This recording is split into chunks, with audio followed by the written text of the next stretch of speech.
Ukraine's same-sex marriage campaign, Russia's homophobic. We want to be different. Ukraine has increased support for the rights of LGBTQ+ people since Western-looking leaders came to power in 2014.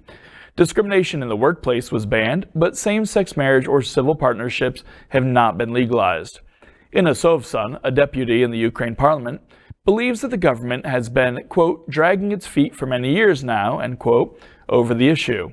This week, she put forward a bill in parliament to legalize same-sex relationships.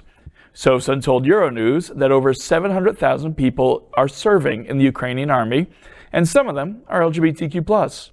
These LGBTQ+ people have partners, but they cannot in any way make their relations official.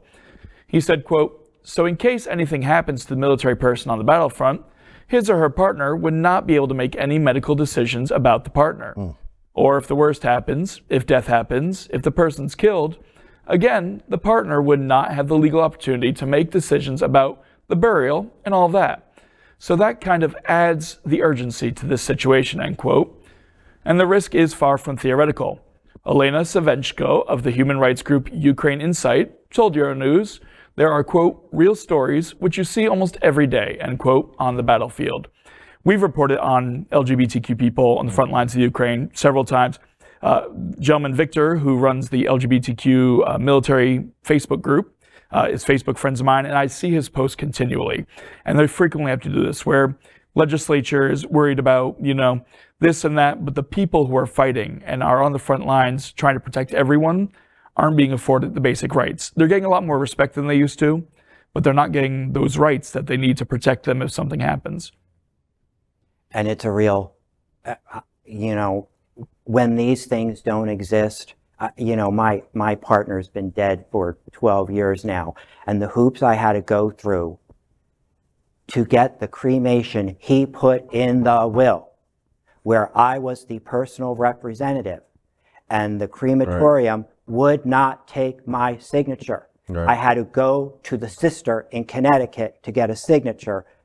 I mean, this kind of thing, I hope they get this passed. It's horrific, and from what I can remember, it's why gay people ever wanted to get married, is because in the 80s when they were all sick, they would come in the hospital and you were told you can't go in the room, you're not considered family, we can't legally listen to you.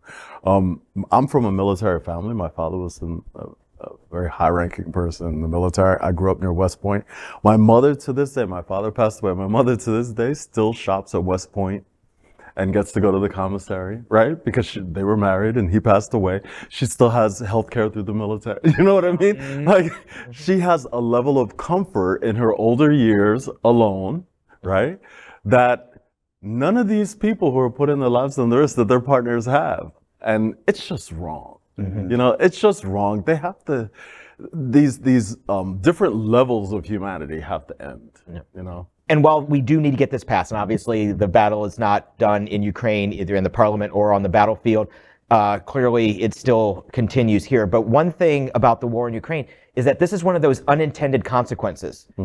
LGBTQ plus Ukrainians have been put on the front lines, and therefore they have put themselves in the spotlight as well. And these are changes that are coming. And the slogan that they're launching, Russia is homophobic, Ukraine should be different.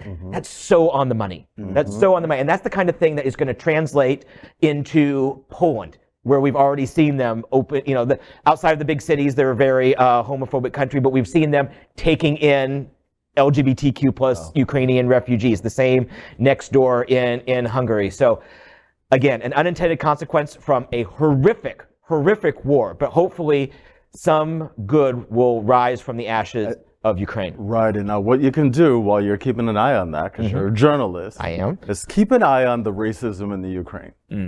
Because, the Peace Corps was so worried about going in there and helping that they had to change their website to say, if you're not white, if you're black or brown and you go into the Ukraine, you're going to get called all kinds of racial slurs, and you probably should not go there. So people in the Peace Corps were told, do not go help, because they're so racist over there. You're gonna hear horrific things. By the Ukrainians? By the Ukrainians. Oh my God. And so I had to stop even supporting the Ukraine at all, because I'm like, this is not like what are they doing? You have to be pretty bad for the Peace Corps to be like, we have to But I will change. say- We have to change our whole website in order to go into your country. I will say, Like, we with this can't war go going there. on, President Zelensky has spoken out against that. He has spoken for equality and for equal rights because he sees that everyone is pitching in. And national security expert Malcolm Nance, who is a black man and a fine one at that, I must say, he went over there and fought. Yeah. Yeah. If you follow him on his Twitter, Yeah. he was, Yeah. he gave us the famous line, "What now, bitches?" Yeah. But what you said is true, right? It's put a lot of issues on the front line, and hopefully it'll help move things forward. Hopefully they'll learn a lot of lessons and they'll get better. LGBTQ plus news is vital for our community and for the broader world as a whole.